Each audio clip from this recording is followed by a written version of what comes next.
مشاهدينا، في ملفنا الثاني للنقاش الحديث سيكون عن واقع السياحة في زمن الكورونا. هياكل كبيرة الآن هي جاهزة لاستقبال السياح الجزائريين، فرصة للجزائر للنهوض بهذا القطاع الهام. العديد من النقاط التي يسعد بمناقشتها مع ضيوفي في البلاطو، كل من السيد موسى بن ثامر المدير العام للسياحة بوزارة السياحة والصناعة التقليدية. سيدي مساء الخير، أهلا وسهلا بك. شكرا سيدي، شكرا. وكذلك أسعد باستضافة السيد محمد العربي بن شعبان المستثمر السياحي. سيدي مساء الخير، أهلا وسهلا بك. مساء النور. وسعد باستضافة الأستاذ المستشار السياحي قدور دوان. مساء الخير، أهلا وسهلا بك. مساء الخير أخي محمد، تحياتي وتحياتي لكافة مشاهدي قناة النهار. شكرا لك. بداية بك أستاذ موسى بن ثامر بالحديث عن استعداداتكم في موسم الاستياف هذا في ظل وضعية وبائية، يعني السياحة الداخلية كبديل لسياحة الخارج. العديد من الإجراءات اللي قمتم بها، ورقة طريق خاصة لإنجاح موسم الاستياف هذا. بداية، ما دام نحن نعيش في وضعية وبائية، عمال قطاع السياحة اللي قاموا بالتلقيح ضد فيروس كورونا، هكذا حماية لهم ولكل المصطافين. بسم الله الرحمن الرحيم، وبه استعين. أشكر لكم أخ محمد هذه الاستضافة، ومن خلالكم تحية خاصة لكل مشاهدي قناة النهار. بداية وبالعودة إلى سؤالكم، فعلا في ظل الخاصية التي تميز المشهد الصحي في الجزائر وفي العالم بصفة عامة، إطارات وموظفي الإدارة المركزية وكذلك كل المديريات الولائية على مستوى 58 ولاية المنتشرة عبر التراب الوطني اندمجوا منذ يوم الثلاثاء الفارط في العملية الوطنية للتلقيح، حماية لمواطنينا وحماية لأسرنا.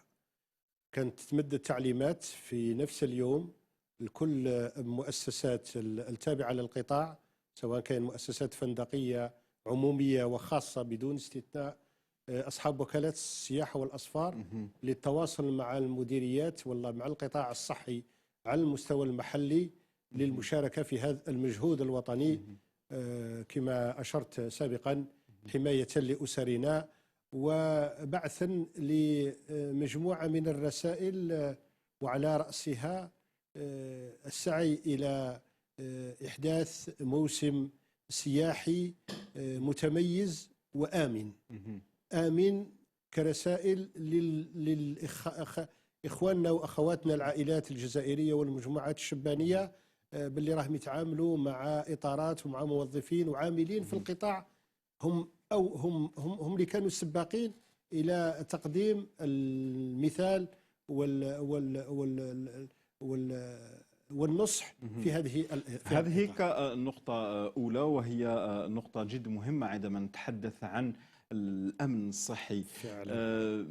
كنقطة ثانية، الآن في السابق كان فيه الملايين من الجزائريين الذين كانوا يخرجون خارج التراب الوطني من أجل قضاء عطلة الصيف خارج الوطن، لكن هذه السنة الأمر مغاير.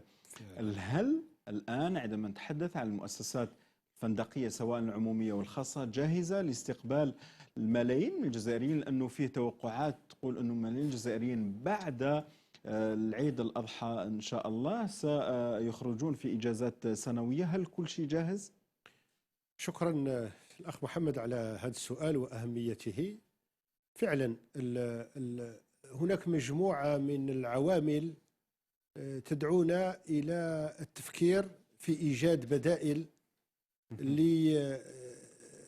لتوفير مبتغى وأمنيات كل الأسر الجزائرية والمجموعات الشبانية.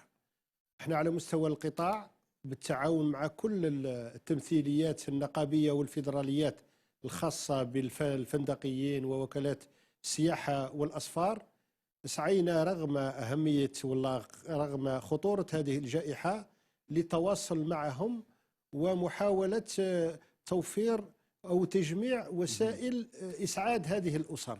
فعلا منذ سنتين، منذ الجائحة، بعد الغلق الكلي اللي كان في السنة الفارطة، والحمد لله مع الفتح التدريجي اللي كان اخذته السلطات العمومية، السلطات الرسمية، هناك تجاوب وهناك استعداد من طرف أصحاب المؤسسات الفندقية وبعض وكالات السياحة والأسفار لمحاولة الاستجابة لأمنيات هذه الأسر. على ناخذ من باب فقط الإحصائيات والأرقام على سبيل المثال للحصر، على مستوى 14 ولاية ساحلية حاليا اللي تتوفر على أكثر من 415 شاطئ مسموح به في السباحة.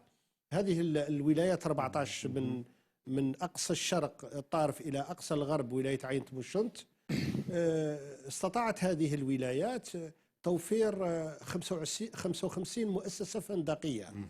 لهذه 55 مؤسسة الفندقية وفرت اليوم قرابة 3000 سرير. هذه الأرقام هذه أكيد رايحة تساعد في المجهود الوطني للاستجابة لهذه لتطلعات وأمنيات هذه العائلات وهذا الجمهور. هذا من جهة. وبالمقابل يجب الإشارة إليه أنه السادة أصحاب المؤسسات الفندقية، أصحاب بأنواعها، سواء كانت فنادق أو مركبات سياحية أو الأنماط الأخرى من هذه الهياكل الفندقية، سعوا باش يوفروا وباش يجمعوا أقصى أنا نقول أقصى أسباب إسعاد هذه الأسر. طيب، رغم قلة بين قوسين بعض النقاط اللي راح يثيروها أثناء الحديث. تفضل. طيب، قبل ما نروح إلى هذا المستثمر السياحي وكذلك الأستاذ، يعني لتمكين الأسرة الجزائرية من قضاء عطلتها، يعني هل فيه ربما بعض المعايير اللي على المؤسسات الفندقية سواء العمومية والخاصة؟ يعني عندما نتحدث عن الأسعار، فيه معايير خاصة يعني لتحديد الأسعار؟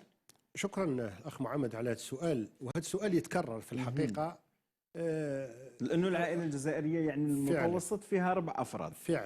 فعلا هذا الأمر تاع الأسعار، وربما الأخ بن شعبان مستثمر راح ربما يدلي بدلوي في الموضوع. احنا يبقى قضية الخدمات مرتبطة بالعرض والطلب. هذا من جهة. الأمر الثاني، لازم العائلة الجزائرية وإحنا جزء من هذه العائلات نتذكروا باللي كل المؤسسات الفندقية مرت بسنتين خاصتين، سنة خاصة بالسياحة في العالم ككل يعني. وخاصة السنة الأخيرة لكل دول العالم تأثرت، والمنظمة العالمية للسياحة تتكلم أنه القطاع السياحة باعتباره قطاع أفقي يتعامل مع كل القطاعات هو الأكثر قطاعات تضررا من نتائج والله من تداعيات هذه الجائحة. الأمر الثاني والغريب أنه كل الحجوزات أو كل المؤسسات الفندقية تقريبا نقول في حدود 98 حتى 100% حجوزات مغلقة. يعني أول فعلا رغم السنوات الفارطة اللي كانوا بعض الأسر الجزائرية، وهذا حق دستوري أنهم ينتشروا ويذهبوا لبعض البلدان، ولكن رغم ذلك كانت الجزائر الحجوزات في المؤسسات الفندقية ولا الهياكل الفندقية ولا المركبات السياحية دائما تقريبا الحجوزات مغلقة. سي بن شعبان، الآن هل أنتم جاهزين لاستقبال المصطفين خلال هذا الموسم، في ظل كما قلت أنه السياحة الداخلية ستنتعش ما دام أن الحدود ما تزال مغلقة، من خلال خدمات ستقدمونها للسائح الجزائري؟ أولا نشكرك على هذه الدعوة. لما نشوفوا الإنجازات اللي راهم ينجزوا حاليا في البلاد، ولو كان إن شاء الله منا الاستراتيجي تاعنا منا على 5 على 5 سنين، ولو كان تكون المفاهمة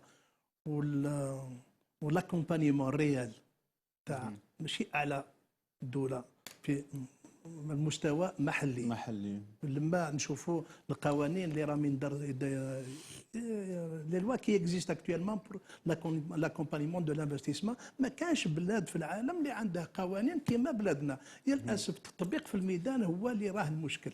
هذا قلت لك. سينا احنا اوني بغي.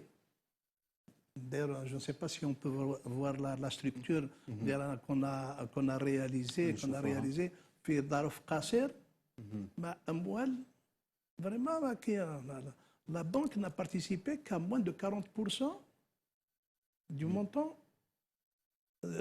du projet. La stratégie la stratégie الأولية c'est le tourisme domestique. Depuis 10 ans نهضروا على le tourisme domestique. ما نجموش نهضروا على le tourisme du réceptif tant qu'on n'arrive pas à fixer ولادنا في هذا البلاد. باش الناس الجزائريين لما راهم يروحوا للخارج قبل في الاخر، انا دائما نقول نطرح سؤال علاش راهم يروحوا للخارج؟ بسؤال السلام، هل جيراننا عندهم طبيعه خير من تاعنا؟ لا. عندهم سواحل خير من تاعنا؟ عندهم الصحراء خير من تاعنا؟ هل تعتقد انه الخدمات؟ هل تعتقد البنى التحتيه؟ الخدمات جيراننا قراو عندنا.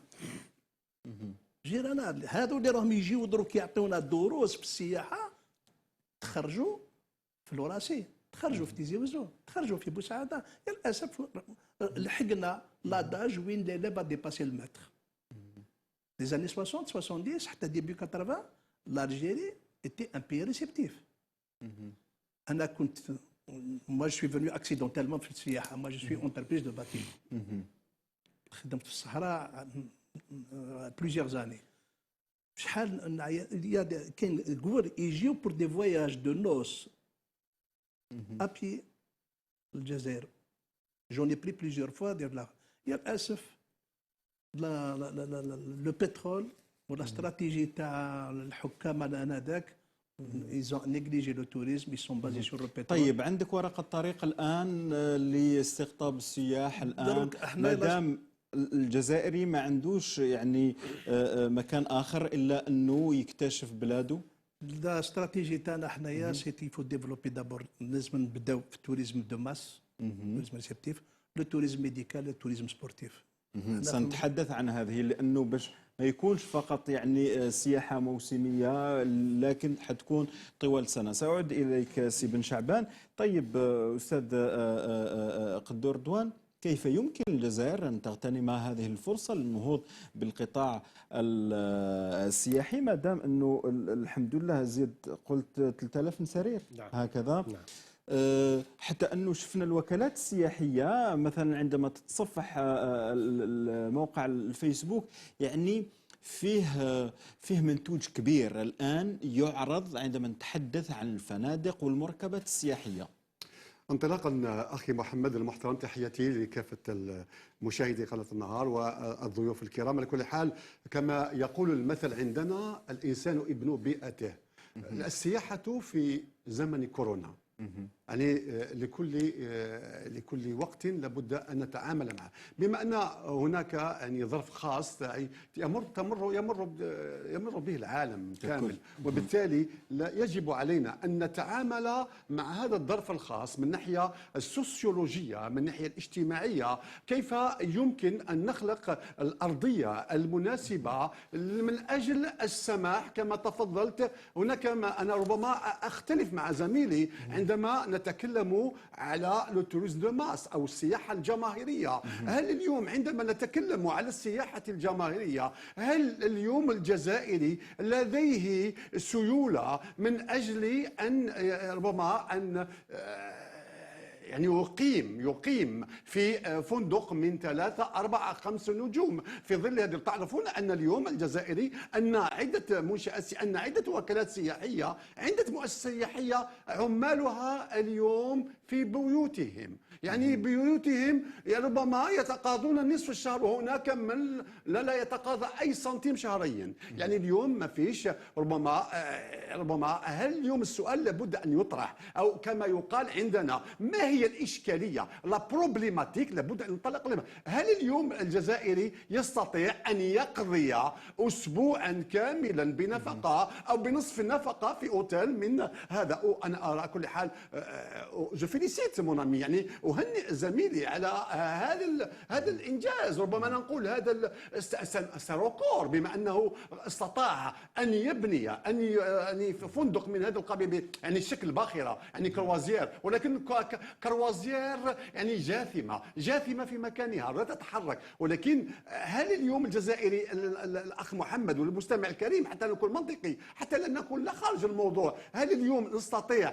أن ربما أن أقضي أنا كزائري بأولادي بأبنائي يعني في أوتيل أو في فندق من 4 نجوم 3 نجوم؟ هل تعتقد أنه ربما دائما السعر هو المشكل في الجزائر؟ لا، هو بما أن اليوم في زمن كورونا، ما دام عندنا بنى تحتية، ما دام يعني الخدمات ربما حنتحدثوا عليها عن التكوين يعني ربما حسنة. نرجع إلى نقطة مهمة محمد في المجال الاقتصادي. اليوم نتكلم عن نقطة مهمة، ربما الجميع يتفق معي، لو بوفوار داشا محمد.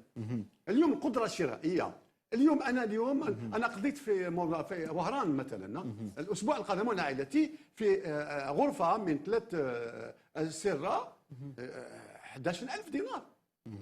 11,000 دينار يعني بيد اند بريكفاست، سرير زائد بريكفاست، يعني بريكفاست بين قاب قوسين او ادنى، لا يشبه البريكفاست المعروف، يعني بريكفاست يعني كرواسون قهوه حليب وجي وسلام، وهذا مكان. اليوم محمد 11,000 دينار في ليله واحده في وهران ربما سي كثير، وفندق من 3 نجوم ليس يلا اكثر. شكون يجاوب؟ نعم شكرا الأستاذ.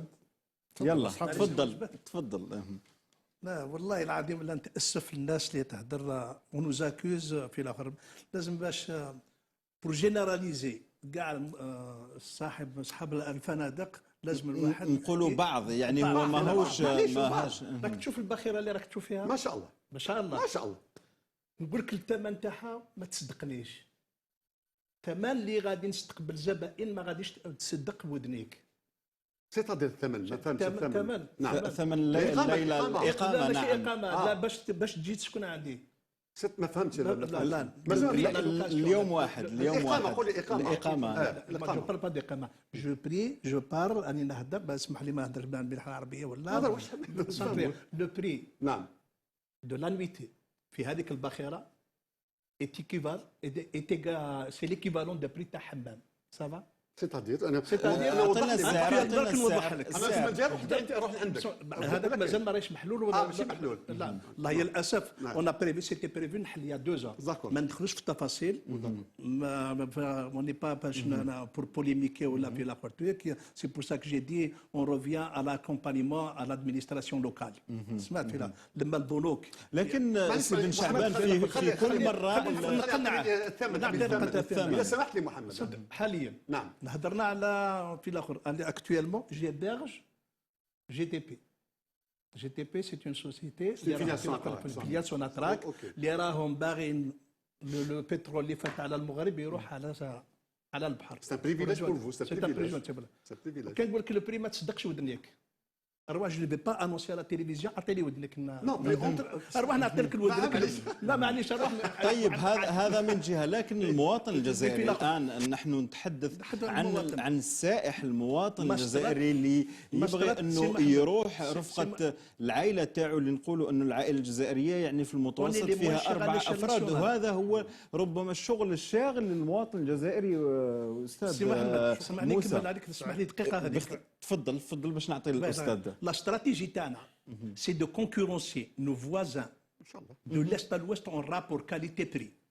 Mais دروك الإدارة كيفاش توافقنا comment elle va nous accompagner pour offrir للزبائن تاعنا لازم يكون تنسيق ربما العمل ما بين في باخره كيما هذه. تحل الطاقه تاعك تقعد في لا تيراس مع ولادك تلقى دي بيدونفيل بالنسبه للبري تعطيني البري محمد. لا خليني Le prix, c'est l'équivalent de 2500 dinars par personne. واش فيها؟ Pour des familles. واش فيها؟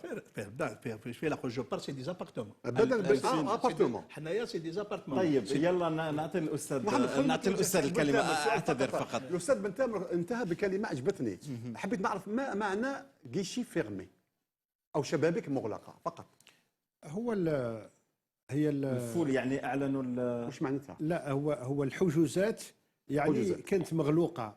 يعني حتى امكانيه انك تضمن حجز كانت الطلبات اكثر من العروض. وهذا اللي يجرني انا الى قضيه العدد الهياكل الفندقيه على المستوى الوطني. لما اشرت الى الرقم 825 مؤسسه فندقيه حاليا راها تعمل اللي خاصه بالولايات الساحليه فقط 14 ولايه ساحليه حاليا، بالتنسيق مع الفيدراليات الوطنيه خاصه تاع الفندقه وكاله السياحه والاسفار. نحن في حدود 1500 مؤسسه فندقيه تعمل على مستوى التراب الوطني. اللجنه الوطنيه لاعتماد المشاريع السياحيه لحد الان اعطت الموافقه في حدود 2680 هيكل فندقي. يعني كما تفضل الاخ المستثمر بن شعبان، من على 3 سنوات على اقصاها 5 سنوات راح تكون عندنا بين قوسين تشبع في وفره تاع الهياكل الفندقيه. ولكن هذه الوفره يجب ان تقابلها الاستثمار في العنصر البشري. سنتحدث عن العنصر البشري والوفرة، لأنه تحدثت لي قبل قليل عن قاعدة العرض والطلب. هل ربما مادام ما فيش ربما مؤسسة فندقية أكبر على الولايات الساحلية في موسم الصيف هو اللي يدفع ربما بعض أصحاب هذه الفنادق للرفع من أسعار الإقامة؟ مشاهدينا فاصل إعلاني ثم نعود. تحية مسائية مجددة لكم مشاهدينا. عودة لاستكمال ما تبقى من برنامج تساؤلات الحديث دائما عن السياحة في الجزائر في زمن كورونا وفرصة الجزائر للنهوض بالقطاع السياحي. النقطة جد هامة يجب أن نركز عليها في نقاشنا، وهي التكوين داخل المؤسسات الفندقية. يعني ما هي استراتيجية الوزارة لمرافقة ربما أصحاب المؤسسات الفندقية في تكوين كل عمالهم؟ شكرا الأخ محمد مجددا. بالنسبة للمنظومة التكوينية في الجزائر في قطاع السياحة، الجزائر من الدول الرائدة في إنشاء المؤسسات المتخصصة في التكوين. في سبعينيات القرن الماضي كانت عندنا 3 مؤسسات تكوين رائدة ولحد الآن راها مستمرة. المدرسة الوطنية العليا للسياحة الأوراسي، المعهد الوطني المتخصص في التكوين والفندقة على مستوى تيزي وزو، على مستوى بوسعادة، اللي خرجوا عشرات الآلاف من العمال والإطارات اللي راهم الآن مديرين، وفي بعض الدول الإفريقية حتى وزراء تكونوا هنا على مستوى هذه المؤسسات الفندقية. الاستراتيجية الجديدة أو القادمة تاع الوزارة في إطار المخطط العام للحكومة إن شاء الله هي إعطاء بعد استشرافي للتكوين وأنواع التكوين على مستوى هذه المؤسسات، باش ننتقلوا من التكوين الريادي إلى التكوين، إلى التفكير حتى التكوين في المهن، وهي اللي ناقصة في بعض المؤسسات. وهذا الأمر راه يتم الآن بالتنسيق مع وزارة التكوين والتعليم المهنيين. المؤسسة وزارة التكوين والتعليم المهنيين تتوفر على عديد من مراكز ومؤسسات التكوين المتخصصة اللي عندها تخصصات في الفندقة والسياحة. هذه المؤسسات هي اللي رانا حاليا بصدد تحسين الأداء المنظومة التكوينية باش تكون مندمجة في المنظومة العامة للمشهد السياحي في الجزائر. بالعودة إلى الموسم الاصطياف، التفكير الآن في الوزارة الأخ محمد وضيفين الكريمين هو أنه الموسم ما يبقاش مقتصر على موسم الاصطياف فقط. أثناء التحضير في شهر أفريل وقبله في شهر مارس القطاع حضر 58 مدير ولائي، لأن العملية السياحية ما تمسش فقط الولايات الساحلية، كل الولايات معنية بالموسم السياحي. علاش؟ الجزائر الله حباها بأنواع كثيرة من السياحات.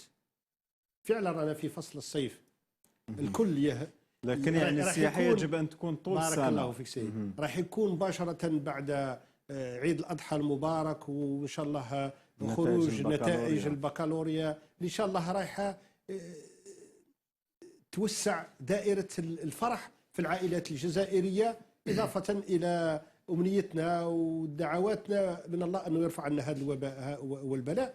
هذا الأمر راح يدفعنا إلى التفكير في استغلال الأنواع الأخرى من السياحة. عندنا السياحة الجبلية، عندنا سياحة الغابات، السياحة الصحراوية، سياحة المغامرات، كثير من السياحة الصحراوية للجزائر تبقى ربما، أنا نقول ربما الدولة الوحيدة لكل الدول الأوروبية سواء أستراليا أمريكا دول آسيا تصبو إلى الاستفادة من هذا أنواع كثيرة من السياحات اللي الآن الجزائر قادرة عليها. فعلا. بن شعبان استثمرت في نوع من السياحة على ما أظن، السياحة الطبية هكذا. لو بروجي اللي راك نشاهدوا فيه سي ان بروجي on développe le tourisme de loisirs d'abord. Safe, c'est le tourisme, on envisage, moi je suis partisan du tourisme domestique. Oui, on est sur un projet unique en Algérie, un centre de rééducation physique et de réadaptation avec un centre de remise en forme. C'est 4000 mètres carrés qui sont réservés pour la remise en forme et le centre de rééducation. لما نوليو للتكوين صحيح. انا قبل ما نحوس على الخدمه نجيبهم متكونين، كونت ولادي هما الاولين. عندي 5 بنات. لانه هذا يتطلب مهنيين دي بروفيسيونيل، داروا دي زيتود يونيفرسيتير باك بلس 4 جوسكا باك بلس 13، ويقدروا يكونوا اشخاص اخرين. كل وحده مخصصه دايره دراسه في الاخر. وحده لا في لو دروا pour l'administration، وحده لا في لي لونغ étrangères، وحده elle est médecin spécialiste en rééducation physique et de réadaptation، وحده elle a fait la gestion les sciences commerciales option marketing، وحده elle a fait de la haute couture. لانه في السابق نشوفوا ناس يعني يروحوا الى دول اخرى من اجل هذا النوع من العلاج والسياحه. عندي بنت المرحوم بنت ولدي الله يرحمه راهي في لوراسيد تدخل اون تروازيام اني، سنه تدخل اون تروازيام اني جيستيون اوتيليير. دونك تو مي زونفون سون كوناهم باش جوستومون بور كادري. Ce n'est pas, il va pas être, c'est un projet qui va avoir 250 personnes, 250 emplois. Ça ne veut pas dire que غير ولادي اللي غادي يخدموا، mais les branches, chaque branche d'activité عندي واحد من ولادي مسؤول عليها. لما نولوا في الاخر التوريزم يقول لك الناس راهي تقول لا سيزون استيفال. ما جي اورور دو سيت سيزون، من بار دو سيزون استيفال. تحب تكون السياحه طوال السنه. كنت حاليا راهم الناس راحوا لتركيا راحوا لتونس راهم حاصلين بارابور يسون بارتي بور لا ريديوكاسيون، راهم في 15 شهر مازال ما رجعوش ديالهم بارابور. الور كون لي مويان اون ا دي ميدسان دي لوميير راهم يفون لو بونور دي زيترونجي، الور كحنايا في تفضل سي موسى. محمد في هذا الاطار الوزاره او الدوله الجزائريه قامت بدراسه حول الامكانيات الحمويه المتوفره في الجزائر. الدراسه قام بها مكتب دراسات اجنبي يتكلم على ان الجزائر توفر على 250 منبع حموي ذو صيت عالمي. الاستراتيجيه القريبه تاع القطاع تتركز على 3 امور في هذا ميدان السياحه الحمويه. اولا انشاء على مستوى كل ولايه ساحليه على الاقل مركزي المعالجه بمياه البحر. ثانيا استغلال او وضع الامكانيات للمستثمرين للاستثمار في المنابع الحمويه، واخترنا في البدايه 50 منبع حموي اللي هي عندها صبغه عالميه وخصوصيات طبيه وعلاجيه خاصه. الامر الثالث استغلال الحمامات المعدنيه اللي راح تصير الان بتسيير نقول انا تقليدي لتحويلها الى تسيير عصري اكثر، بتوفير الاطباء المتخصصين، بتوفير وسائل التطبيب الحديثه، وايضا بتوفير كل الوسائل والتجهيزات اللي تنفع هذا النوع من العلاجات. طيب سير رضوان، نعطي له فقط الكلمة. هل تعتقد أنه حان الجزائر أنها يعني ما نحكيوش على السياحة فقط في موسم الصيف كما قال الأساتذة الكرام، أنه يجب أن تكون فيه أنواع كثيرة من السياحة؟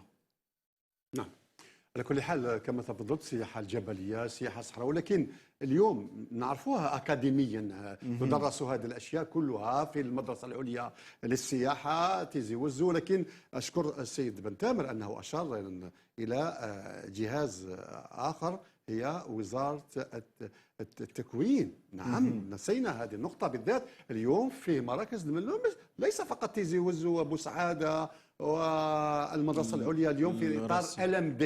اليوم دخلوا LMD، ما قبل ما كانتش عندنا شهادات معترف بها، ما كانش شهادات معترف بها. ولكن عندما جاء نظام LMD منذ حوالي سنة، اليوم الطلبة أصبحوا يتوافدون بكثرة على أن شهادتهم معترفة. اليوم الليسونس ماستر دكتوراه طبيعة الحال. ولكن اليوم الجهاز واحد اخر اليوم بالنسبه ما ننساوش وزاره التكوين المهني. اليوم مثلا ناخذ مثال المعهد الوطني المتخصص في الفندقه والسياحه بالكرمه ببومرداس، يتخرج منه سنويا الاف الطلبه. هناك من الطلبه استاذ بنتال باش تعلم، هناك بمستوى الماستر يختاروا التكوين في بومرداس. هناك من الطلبه بمستوى الليسانس اختاروا التكوين بمرداس. يعني هناك ماشي، وحتى بالبكالوريا مش فقط. ربما يعتقد الناس ان الذين يتوافدون على المراكز التكوين المهني الناس ما عندهمش بكالوريا، بالباك ماستر دكتوراه، وربما حتى دكتوراه. ربما الناس اختاروا التكوين. اذا هناك ايمان محمد. اليوم الشباب تاعنا يؤمن الولوج في قطاع السياحه والفندقه. لابد استاذ بن تامر، هذه امانه في عناقكم على مستوى وزاره السياحه، لابد ان ناخذ العصا من الوسط، ليس فقط بوسعاده وتيزي وزو حتى وزاره التكوين على مستوى في خبرات جديده الان يمكن الاستثمار ممكن فيها. ان تبعث فريق من تاعك الى ناخذ مثال ليس على سبيل المثال الحصر. مثلا انت بومرداس هناك طلبه بالمستوى الماستر اختاروا التكوين. يعني رجعوا مارشاريير، اختاروا مش مارشاريير، اختاروا التكوين لانهم ربما هناك من حاب يفتح وكاله سياحيه، هناك من حاب يستثمر في قطاع السياحه، هناك الكثير. انا طرحت سؤال وانت تتكلم منذ قليل محمد، الاستاذ زميلي بن شعبان، نحن على المباشر بن شعبان، سؤال على المباشر كل مستمع. ما هي جنسية المدير الذي تختاره حتى يكون يشرف على الفندق، على الفندق نتاعك؟ جزائري؟ معليش دي لوميير، احنا عندنا ذيك الفكرة، عندنا خبرات Je lui envoie l'accord. Combien d'Algériens qui sont en train de faire le bonheur des pays européens. نعم. انا سافرت. شحال من دياسبورا في لابورت. سافرت استاذ، خلينا او جاوبك نفتح قوس ونغلق. سافرت الى تونس باختصار، قناه واحد لاشين ما نسميهاش، ما نسميها هذاك. دخلنا في اطار كنا يعني عرضونا الاستاذ تعرف، عرضونا لو ان تي تي الديوان التونسي للسياحه. دخلنا على المدير العام، المدير العام تاع الماركتينغ هو تونسي، درس في المدرسه العليا للسياحه.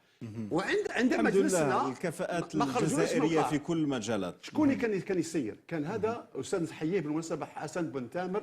اليوم فندق في احدى الفنادق المعروفه، سلسله من الفنادق في تونس. يعني تخرجوا من تونس وكونوا اصبحوا لي فورماتور، يعني مكونين. وبالتالي حبيت نعرف ان اليوم نشجعوا، لابد ان نشجعوا يعني الجزائريين حتى يشرفوا على هذه.